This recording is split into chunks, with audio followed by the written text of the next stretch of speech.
भारतीय रेल्वेच्या भुसावळ मंडळच्या 60 ठिकाणी आरक्षण कार्यालय सुरू होणार आहे। रेल्वे प्रशासनाकडून प्रवाशांच्या सोयीसाठी आरक्षण करण्यासाठी व तिकीट रद्द करण्याकरिता सोमवार दिनांक 13 जुलैपासून भुसावळ मंडळाच्या पुढे नमूद केलेल्या 60 ठिकाणी आरक्षण कार्यालय सकाळी 8 ते 4 वाजेपर्यंत एका शिफ्टमध्ये खिडकी सुरू करण्यात येणार आहे। निफाड, लासलगाव, बोदवड, नांदुरा, खामगाव, मूर्तिजापूर, कारंजा, रावेर या ठिकाणी आरक्षण कार्यालय सुरू होणार आहे।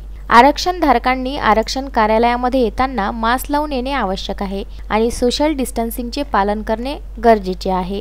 सध्या हावडा मुंबई मेल व Mumbai Howrah mail special train तसेच हावडा अहमदाबाद एक्सप्रेस व Ahmedabad Howrah express special train नागरिकांच्या सेवेसाठी सुरू होणार आहे, अशी माहिती खामगाव रेल्वे स्टेशनचे chief booking supervisor RS Gole यांनी दिली आहे। मोहम्मद फारूक, विदर्भ न्यूज, खामगाव।